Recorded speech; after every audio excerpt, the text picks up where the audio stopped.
تو ابھی ہم نے یہ دیکھا کہ کس طرح سے 150 میں بنو خزاع نے یہاں پہ قبضہ کیا مکہ میں، اور ان کا ایک بڑا نامور شخص تھا عمر ابن اللحی،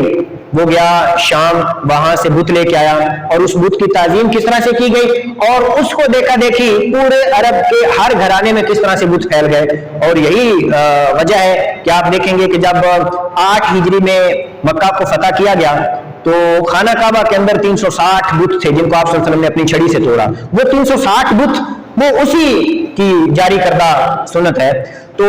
اب ایک اور بات یہاں پہ آپ کو میں بتا دوں، بات یہ ہے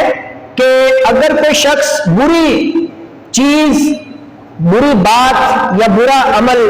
شروع کرے اور جتنے لوگ اس کو کرتے جائیں گے تو ان سب کا جو وبال ہے اور اس کا گناہ جو ہے وہ اس بندے کو جائے گا۔ حالانکہ اب دیکھیں عمر بن اللحی بہت اچھا انسان تھا ان کی نظر میں، چونکہ وہ نیکی کرنے کی کوشش کرتا رہتا تھا، لیکن اس نے ناسمجھی میں ایک ایسا گناہ کیا کہ بت پرستی کو کس طرح سے اس نے ایک ایسی سٹیٹ جو موحد تھے، اللہ کو ماننے والے تھے، اس پوری سٹیٹ میں بت پرستی کو اس نے کس طرح سے پھیلا دیا، اور اس کی سزا صلی اللہ علیہ وسلم نے فرمایا۔ تو میں نے دیکھا کہ عمر ابن اللحی جہنم میں اپنی آنکھیں گھسیٹتا ہوا چل رہا تھا، مطلب اس کو یہ سزا تب سے لے کے اللہ تعالیٰ کی ذات نے دی کیونکہ اس نے بہت بڑا جرم کیا اور بت پرستی یہاں پہ شروع کی۔ اب اگلا ایک اور سوال یہ ہے کہ یہ بت پرستی، اس کے اثرات کس طرح کے نکلے؟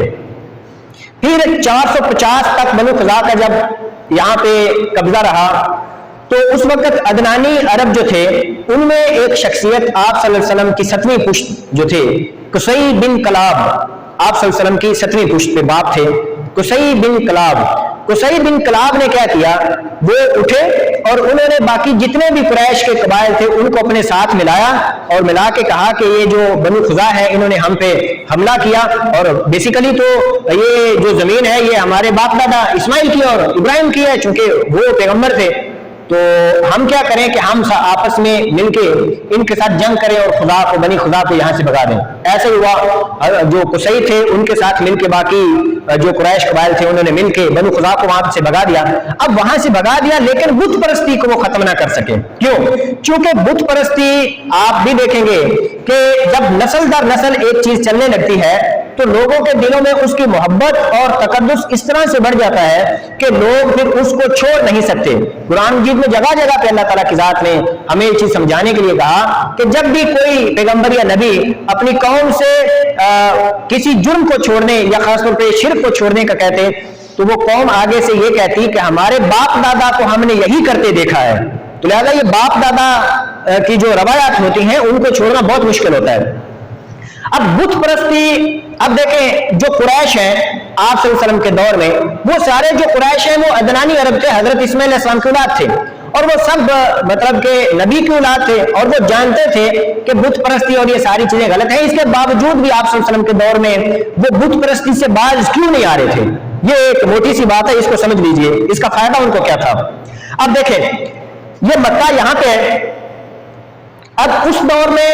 یہ یورپ کا علاقہ، یہ کون سا، یہ میڈیٹرین سی، بحر روم، یہ اور یہ ریڈ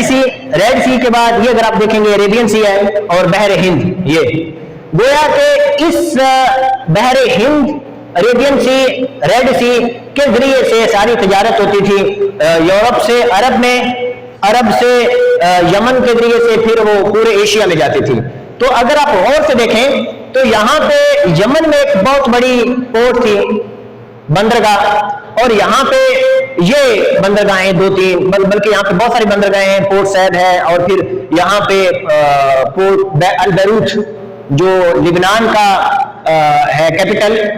البیروت، تو وہاں کی بندرگاہیں، تو ان ساری بندرگاہوں سے ٹریڈنگ ہوتی تھی۔ اب اگر آپ دیکھیں گے تو یمن کے ذریعے سے جب ٹریڈنگ ہوتی تھی تو یمن سے سارے کا سارا سامان ایسے گزر کے اس علاقے سے گزر کے تو اس طرف جاتا تھا اور وہاں سے اس طرف، مطلب یورپ سے آتا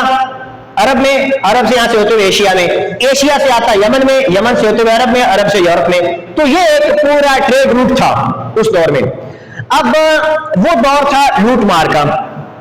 کہ جو بھی تجارتی سامان لے کر کوئی قافلہ جاتا تو یہ جو عرب کے بدو تھے نا سارے مختلف قبائل، وہ جب بنو خزاعہ نے حملہ کیا تھا نا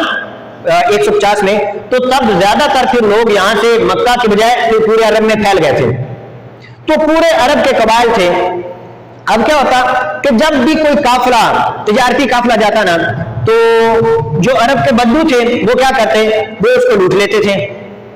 تو لہذا یہ چیز بڑی ڈسٹرب کرتے تھے۔ بہرحال اب جو قریش تھے نا ان کا چونکہ خانہ کعبہ کے متولی وہ تھے، اور خانہ کعبہ میں ہر قبیلے اور ہر قوم کا بت پڑا ہوا تھا ہاسٹیج کے طور پہ، چونکہ اگر وہ بت پرستی بھی کرتے تھے نا تو خانہ کعبہ کو مانتے تھے سارے، اور طواف بھی کرتے تھے، حج بھی کرتے تھے۔ یہ میں قریش مکہ کی بات کر رہا ہوں، آپ صلی اللہ علیہ وسلم اور اس سے کچھ پہلے کی بات، آپ صلی اللہ علیہ وسلم کی قریش اور اس سے کچھ پہلے کی بات، چونکہ 450 میں بنو خزاعہ کو جب بھگا دیا گیا تو 450 کے بعد 500 اور 571 میں آپ صلی اللہ علیہ وسلم کی جو پیدائش ہوئی، تو یہ تقریباً 125 سال کی یہ جو ہسٹری ہے، اس میں کیا ہوا، قریش کی دوبارہ سے حکومت ہوئی یہاں پہ، تو اب عرب کے ہر قبیلے کا ایک ایک بت وہ لوگ کیا کرتے تھے، ایک بت اپنے پاس بھی رکھتے تھے اور ایک بت وہ اپنا خانہ کعبہ میں رکھ دیتے تھے، چونکہ مقدس جگہ خانہ کعبہ، تو وہ یہ سمجھتے تھے کہ بتوں کا اور ہمارے خداؤں کا جو گھر ہے وہ خانہ کعبہ ہے۔ اب ہوتا کیا تھا، اس کا فائدہ قریش کو کیا تھا، قریش کو اس کا بڑا فائدہ تھا۔ ایک تو یہ کہ چونکہ یہ ٹریڈ روٹ تھا تو پوری ٹریڈنگ میں کیا ہوتا کہ جو بھی کوئی اور قبیلہ تجارت کرنے کے لیے آتا اور جاتا تھا نا، بھلے وہ شام کی طرف جا رہا ہے یا یمن کی طرف جا رہا ہے، ان کو راستے میں لوٹ لیا جاتا تھا۔ لیکن قریش کو یہ فائدہ تھا کہ قریش کو کوئی نہیں لوٹتا تھا، کسی کی جرت نہیں ہوتی تھی کہ قریش پہ ہاتھ ڈالے۔ اس کی دو وجوہات تھیں، ایک تو قریش کا جو قبیلہ ہے وہ طاقتور تھا، اور دوسرا یہ کہ جو قریش کے لوگ ہیں ان کا جو تسلط تھا وہ خانہ کعبہ پہ، اور خانہ کعبہ میں ہر قوم کا ایک بت موجود تھا۔ اب اگر کوئی بھی قبیلہ قریش کے قافلے پہ ہاتھ ڈالنے کی کوشش کرے تو ان کو ڈر یہ ہوتا تھا کہ اگر ہم نے قریش کے قافلے کو لوٹا تو یہ ہمارے خدا کو وہاں سے نکال دیں گے،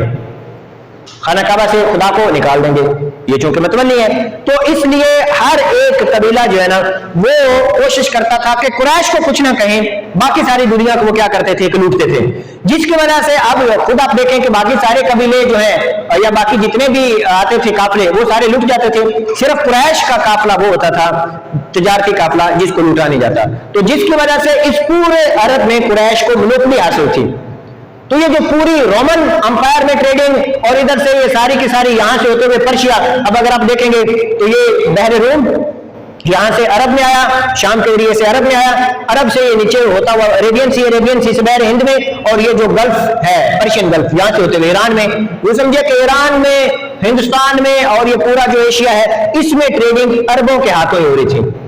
تو یہ سردار تھے یہاں پہ، جس کی وجہ سے ان کو بہت منافع ہوتا اور ان کو فائدہ ہی فائدہ تھا معاشی طور پہ، اور ویسے بھی اجارہ داری تھی ان کی پورے عرب میں۔ تو یہ وجہ تھی کہ یہ لوگ جب آپ صلی اللہ علیہ وسلم نے آ کے ان کے خداؤں کو اور بتوں کو برا بھلا کہا تو ان کو بہت تکلیف ہوئی کہ آج اگر ہم اس بات کو مان لیں کہ بت پرستی نہیں ہے، اب اس نقطے کو سمجھنے کی کوشش کریں،